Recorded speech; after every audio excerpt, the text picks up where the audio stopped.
Kila mwanadamu anayo nafasi ya kuokoka na kumkubali Yesu Kristo kuwa Bwana na Mwokozi wa maisha yake.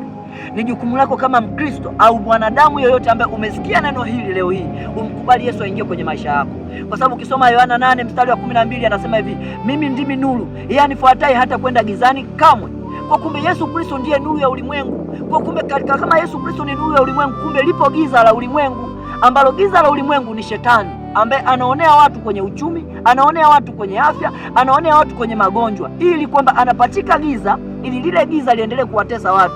Lakini Yesu Kristo kama nuru ya ulimwengu, ukimpokea Yesu akiingia kwenye maisha yako, anaenda kuliondoa lile giza lolote la kipepo. Kama kuna giza la Shetani ameweka la magonjwa, Yesu anaenda kuliondoa. Kama kuna giza lolote ambalo la uovu limekuja kwenye maisha yako, linaenda kuondoka. Lakini pia Yesu anakutenga na dhambi, kwa sababu dhambi ndio inayomsababisha Shetani kuingia kwenye maisha ya mtu. Kwa Yesu akiingia kwenye maisha yako, anaenda kuvunja ile asili ya dhambi, ile kiu, yale matamanio anaenda kuyavunja. Akisha yavunja, sasa kupitia nia yako ya kuamua kuacha uovu, Yesu anaistawisha ile nia na unaanza kuliendea kusudi lako, na hata siku unaondoka hapa duniani unacho cha kumweleza Mungu kwa maisha uliyoyaishi. Lakini leo hii watu wengi tunaenda mbali na Mungu kwa matendo. Inafika mahali hata mtu aliyeokoka anazini kanisani. Inafika mahali hata mtu ambaye ameokoka ana miaka 10 kwenye wokovu, ana miaka 5 kwenye wokovu, hajawahi kubadilika, hajawahi kupata badiliko la wokovu. Kwa sababu gani? Badiliko linaanzia kwenye nia. Kwa hiyo kama nia yako itakuwa haina badiliko, utakuwa umeokoka, umemkiri Yesu, lakini badiliko lako halijastawishwa, kwa sababu Yesu hata kulazimisha kushinda dhambi, ila Yesu atahitaji utayari wako, nia yako ya kutaka kuacha uovu. Yeye ndo anaitilia nguvu ile nia. Akishaitilia nguvu, unashangaa ile kiu ya dhambi imeacha, ile kiu ya dhambi imekufa.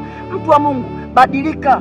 Hata kama upo kanisani, lakini kama hujaacha uzinzi, wewe hauna utofauti na watu wa mataifa, kwa sababu lengo la Yesu kuja hapa duniani ni ili kutufanya sisi tushinde dhambi na kuturudishia uhusiano wetu na Mungu. Kwa sababu Yesu kilichomleta, kilichomfanya mwanadamu aumbwe ni mwanzo, lakini kinachomfanya Yesu Kristo aje ili kuturudisha kule mwanzo, ambapo kule mwanzo ulikuwa ni sisi kuenenda na uhusiano wetu na Mungu katika bustani ya Edeni. Kwa Shetani alipomdanganya Adamu na Hawa wakatenda dhambi, wakawa wameondoka kwenye ile agano. Sasa Yesu amekuja ili kuturudishia lile agano, ambalo lile agano la mwanzo kabisa la uhusiano wetu sisi na Mungu. Kwa hiyo kupitia Yesu Kristo tunashinda dhambi, lakini kushinda dhambi inahitaji utayari wako. Kama hautakuwa tayari, hautashinda dhambi kamwe, lakini pia utaishia kwenye jehanamu ya moto, hata kama umeokoka, hata kama unaenda kanisani, hata kama unalala kanisani. Kwa sababu gani? Lengo la Yesu kuja ni ili sisi tushinde dhambi. Kama hautashinda dhambi, hautaenda mbinguni, lakini utaishi duniani kwa tabu na masinginiko na kukosa amani, kwa sababu Yesu Kristo akija kwenye maisha yako, kwanza atatengeneza amani yako. Anasema katika Ayubu 22:21 kwamba mjue Mungu sana ili uwe na amani, ndivyo mema atakavyokujilia. Kumbe kabla ya mema, kwanza lazima upate amani, kwa sababu mtu mwenye amani ndio anafanya maamuzi sahihi kwa wakati sahihi, lakini pia Shetani hawezi kumwingilia kati. Na ndio maana Shetani ili aweze kumvuruga mtu yoyote, cha kwanza kabisa anaharibu amani ya mtu. Akishaharibu amani ya mtu, anajua kabisa mtu huyu hatafanya mambo kwa usahihi, hatafanya maamuzi sahihi.